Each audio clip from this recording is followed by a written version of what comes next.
इसको देखिए आप कैसे करते हैं। अगर आप कोई अच्छी अप्रोच निकाल पाओ ना, यदि आपको ऐसा लगे कि नहीं यार मुझे लगता है कि मेरी अप्रोच थोड़ी अलग है, नॉर्मल से तो आप इसे कर ही लेंगे, नॉर्मल तरीके से मतलब आप इसे कर तो लेंगे ही, इसे नहीं करने का तो खैर कोई वो ही नहीं है। बट यदि आपको ऐसा लगे कि सर मेरा तरीका यूनिक है तो प्लीज बताएं।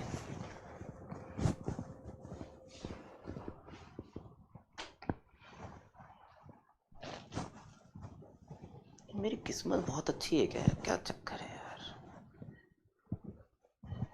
कभी कभी ना मेरे को क्लास में कुछ कुछ अच्छे मेथड सूझ जाते हैं, तो मुझे लग रहा है अभी मेरे को सूझ रहा है, आ रहा है, अभी अंडर प्रोसेस है भाई, आप लोग सॉल्व करो, बोर्ड पे मत देखना बट, है ना। मैं छुपा नहीं सकता, इसका नाजायज फायदा ना उठाए कोई भी।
ऐसा ही कुछ आया मेरे दिमाग में,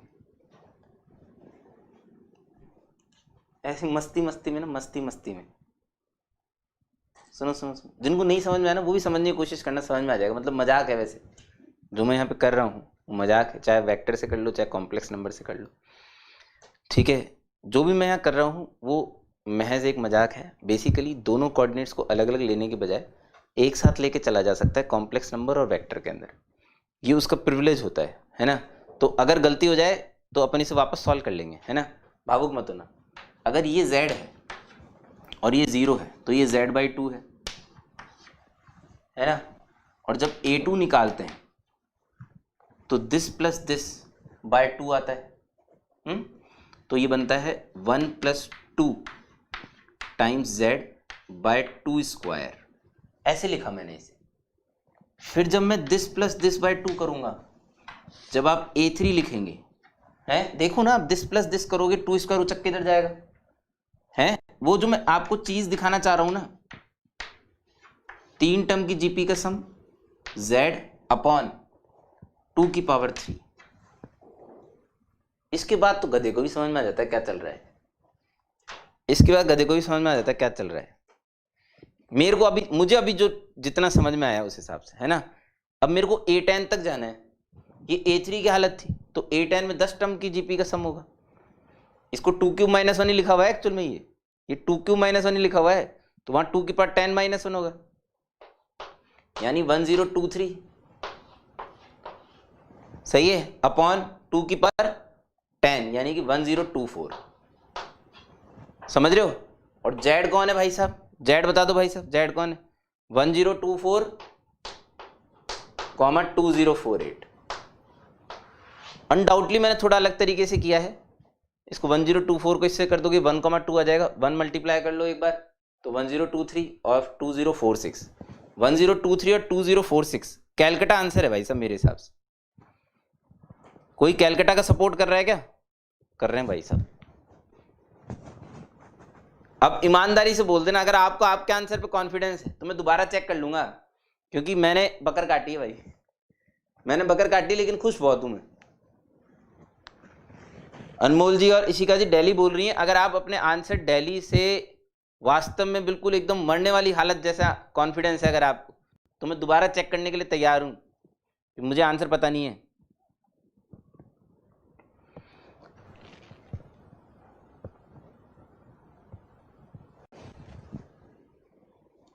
कॉन्फिडेंस है आपको ऐसा?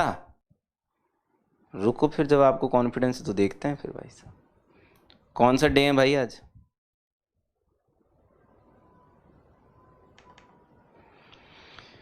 एक सेकंड भाई, एक सेकंड। शाहिद जी बोल रहे हैं सी सही है, जनता बोल रही दिल्ली सही है। लेट मी सी, लेट मी सी। ऐसी कोई बात नहीं है साहब, 1 मिनट लगेगा। उई, आज तो कंप्यूटर नाराज था।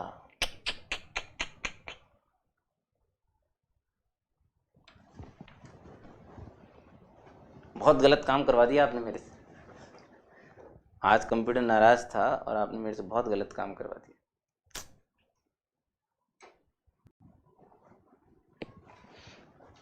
सी आंसर है भाई, एडमिन ने स्टैंप लगा दी है। अब कोई टेंशन नहीं है, अब कोई टेंशन नहीं, अब आपको सोचना है, अब आपको सोचना, मैं नहीं सोच रहा।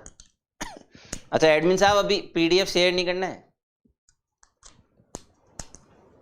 सी है, अब तो स्टैंप लग गई भाई, अब तो कोई कुछ कर ही नहीं सकता।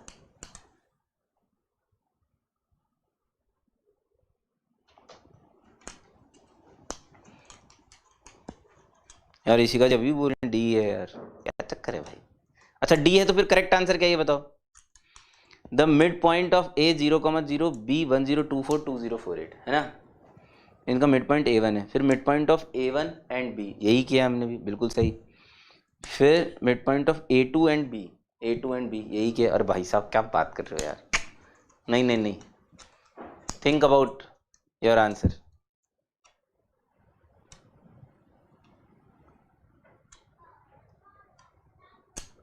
नहीं नहीं सही है, परफेक्ट। 696 एंड 1692, भाई साहब क्या किया है यार इन्होंने। I am confident my answer is correct.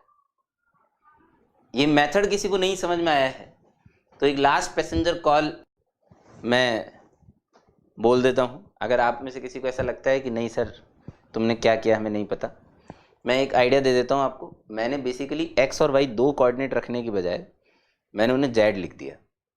इसे कॉम्प्लेक्स नंबर बोलते हैं वैसे कहने के लिए, है ना। और जिन्होंने वेक्टर पढ़ रखा है अपनी ज़िंदगी में वो इसे वेक्टर मान लो। 2 कोऑर्डिनेट्स के अंदर वेक्टर नॉर्मली 3 कोऑर्डिनेट्स के टाइम पे इस्तेमाल किया जाता है, इसलिए मैंने वेक्टर यहाँ पे यूज़ नहीं करा। This plus this divide by 2 से मिड पॉइंट आएगा।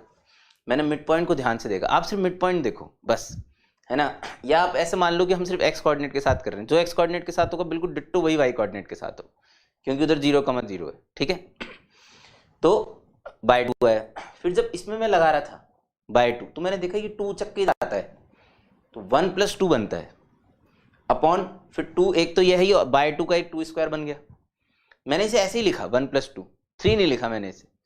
फिर अगली बार देखा मैंने 2 स्क्वायर उचक के इधर गया तो 1 + 2 + 2 स्क्वायर। अरे साला A3 में 3 टर्म की जीपी बन रही है तो A10 तक जाते हैं 10 टर्म की जीपी नहीं बनेगी, यहाँ पे बनेगी ना, है ना। और नीचे 2 की पावर जितने आप जॉन से पे हो उतनी पावर, यानी कि 2 की पावर 10। तो ये कॉफिशिएंट आएगा, मल्टीप्लिकेटिव कॉफिशिएंट मान लेना अगर इसे, ये बनेगा। इसको कोऑर्डिनेट से जाके मल्टीप्लाई कर दो, बस आपको आपका आंसर मिल जाएगा। तो ये थोड़ा स्मार्ट वर्क हो गया, ये थोड़ा स्मार्ट वर्क हो गया, स्मार्ट वर्क। ठीक है, मैंने एक बार फिर से समझा दिया, लाइव टैग परेशान हो रहा था इसलिए, ठीक है।